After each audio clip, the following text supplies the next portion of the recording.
नमस्कार, स्वागत है आपका हमारे चैनल पर। मैं हूं आपके साथ शिप्रा सैनी। हिमाचल प्रदेश विधानसभा चुनाव से पहले आम आदमी पार्टी को एक के बाद एक बड़ा झटका लग रहा है। पहले ही आम आदमी पार्टी की एक प्रत्याशी सुनीता ठाकुर आम आदमी पार्टी का साथ छोड़ चुकी हैं और उसके बाद अब आम आदमी पार्टी को एक और बड़ा झटका लगा है। दरअसल हिमाचल में आम आदमी पार्टी के प्रदेश सह प्रभारी कुलवंत सिंह भाट ने आम आदमी पार्टी का साथ छोड़कर बीजेपी का दामन थाम लिया है और हिमाचल प्रदेश में विधानसभा चुनाव की वोटिंग से पहले ये आम आदमी पार्टी के लिए दूसरा बड़ा झटका है, क्योंकि पहले ही आम आदमी पार्टी में जो नामांकन दाखिल कर चुकी थी सुनीता ठाकुर, उन्होंने दरअसल पार्टी का साथ छोड़ा, वो बीजेपी में शामिल हो गई और उसके बाद अब इस तरह से कुलवंत सिंह भाट भी आम आदमी पार्टी को छोड़कर बीजेपी का दामन उन्हें थाम लिया है। हिमाचल में चुनाव से पहले आम आदमी पार्टी लगातार ताश के पत्तों की तरह बिखरती जा रही है। दिल्ली एसजीपीसी के सदस्य कुलवंत सिंह भाट ने बुधवार को शिमला के प्रदेश कार्यालय में बीजेपी की सदस्यता ग्रहण कर ली है। ये बड़ी जानकारी सामने आई है और आपको बता दें, कुलवंत ने बीजेपी के प्रभारी अविनाश राय खन्ना और बीजेपी के प्रदेश अध्यक्ष सुरेश कश्यप की उपस्थिति में बीजेपी की सदस्यता ग्रहण की है। बीजेपी हिमाचल प्रदेश के अध्यक्ष सुरेश कश्यप ने कुलवंत सिंह का बीजेपी परिवार में स्वागत किया है और जाहिर तौर पर प्रधानमंत्री की नीतियों से प्रभावित होकर कुलवंत सिंह भाट ने ये सदस्यता बीजेपी की ग्रहण की है। ये दरअसल उनका कहना है। तो इस तरह से आम आदमी पार्टी को एक के बाद एक बड़ा झटका लग रहा है हिमाचल प्रदेश विधानसभा चुनाव से पहले, चूंकि हिमाचल में भी लगातार आम आदमी पार्टी ने चुनाव प्रचार किया है।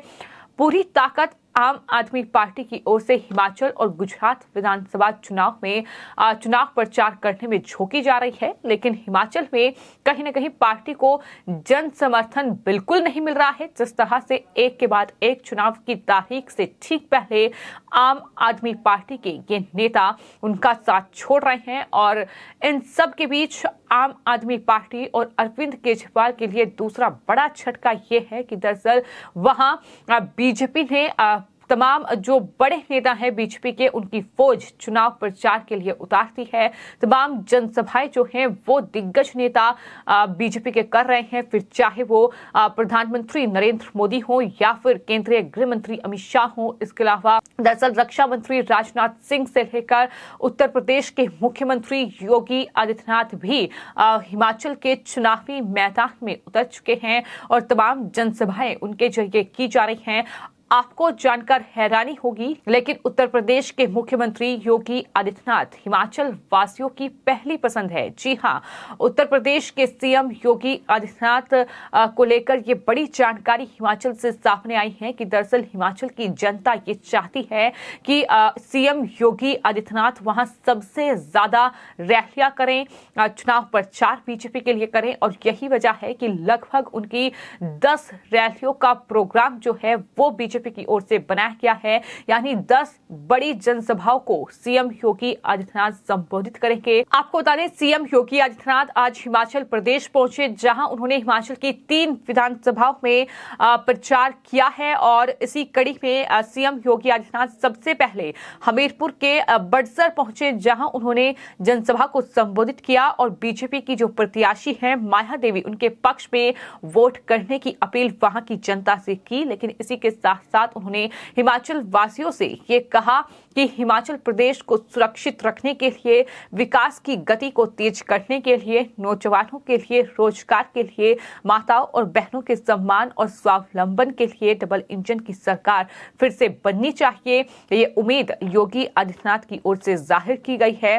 साथ ही उन्होंने ये भी कहा कि कांग्रेस के एजेंडे में ना कभी अयोध्या थी, ना कभी काशी, लेकिन बीजेपी ने उसे अहमियत दी। योगी ने दावा किया कि हिमाचल प्रदेश विधानसभा चुनाव के बाद भी डबल इंजन की सरकार सत्ता में वापस लौटेगी। ये दावा उनकी तरफ से किया गया है। यानी हिमाचल की धरती पर भी सीएम योगी आदित्यनाथ गरजे, जहां विपक्ष पर पलटवार करते नजर आए। विपक्ष पर बड़ा हमला मुख्यमंत्री योगी आदित्यनाथ की ओर से बोला गया, तो वहीं बीजेपी के पक्ष में वोट करने का जो अपील है वो मुख्यमंत्री ने हिमाचल के लोगों से की।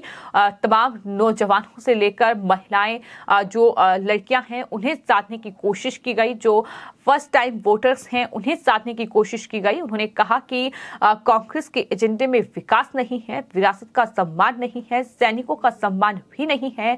कांग्रेस के एजेंडे में केवल एक खानदान का विकास है। इन्होंने विकास के नाम पर भ्रष्टाचार की नई नई परतें बनाई हैं, जिनका खामियाजा देश ने भुगता।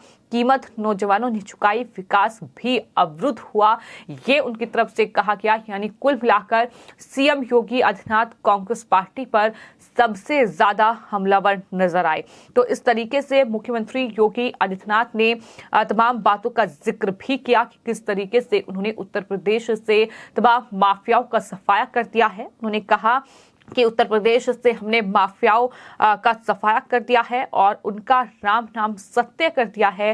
हिमाचल में विकास के लिए डबल इंजन की सरकार बनाइए, जय श्री राम, ये हिमाचल में योगी आदित्यनाथ की ओर से कहा गया है। तो इस तरह से सीएम योगी आदित्यनाथ की सबसे ज्यादा जो मांग है वो हिमाचल में हो रही है। हिमाचल वासी ये चाहते हैं कि मुख्यमंत्री योगी आदित्यनाथ वहां आए, चुनाव प्रचार करें और इस तरह से जनता के बीच जाकर जनसभा को संबोधित करें। ये उनकी तरफ से जो है मांग की गई है, जिसके बाद बताया ये जा रहा है कि लगभग 10 चुनावी रैलियां आयोजित करने का प्रस्ताव बीजेपी की ओर से बनाया गया है, जिन्हें सीएम योगी आदित्यनाथ संबोधित करेंगे। तो कुल मिलाकर आम आदमी पार्टी के लिए जहां एक तरफ मुश्किलें बढ़ी हुई हैं, तो वहीं तमाम जो दिग्गज नेता बीजेपी के हैं जो कि चुनाव प्रचार हिमाचल में कर रहे हैं, वो कांग्रेस पार्टी के लिए भी वहां मुश्किलें खड़ी कर रहे हैं। एक बार फिर मुख्यमंत्री योगी आदित्यनाथ ने ये अपील हिमाचल प्रदेश की जनता से की है कि वहां जयराम ठाकुर को एक बार फिर से प्रदेश की कमान सौंपनी चाहिए। ये अनुरोध उनकी तरफ से किया गया है। लेकिन वहीं बीजेपी ने जो रणनीति हिमाचल के लिए तैयार की है, उसके तहत ही बीजेपी लगातार चुनावी कैंपेन कर रही है। कहीं न कहीं बीजेपी के राष्ट्रीय अध्यक्ष जेपी नड्डा हों, जो कि वहां हिमाचल में डेरा डाले हुए हैं और उन्हें एक खास और अहम जिम्मेदारी वहां मिली है। और देखने को मिल रहा है कि लगातार विपक्षी पार्टियों में भी बीजेपी सेंध लगाने में जुटी हुई है। फिर चाहे वो आम आदमी पार्टी की उम्मीदवार सुनीता ठाकुर का नामांकन वापस लेने का मामला रहा हो, जो कि उन्होंने नामांकन वापस लेकर बीजेपी में वो शामिल हो गई और उसके बाद अब एक और जो आम आदमी पार्टी के हिमाचल प्रदेश में सह प्रभारी और साथ ही दिल्ली एसजीपीसी के सदस्य कुलवंत सिंह भाट बीजेपी में शामिल हुए हैं। ये अपने आप में आम आदमी पार्टी और अरविंद केजरीवाल के लिए बड़ा झटका है, जो लगातार बीजेपी को हराने की कोशिश में लगे हुए हैं, जो बीजेपी को हराने का सपना हिमाचल में देख रहे हैं। फिलहाल आपकी इस पूरे मामले पर क्या राय है, हमें कमेंट बॉक्स में जरूर लिखें और चैनल को सब्सक्राइब करें। धन्यवाद।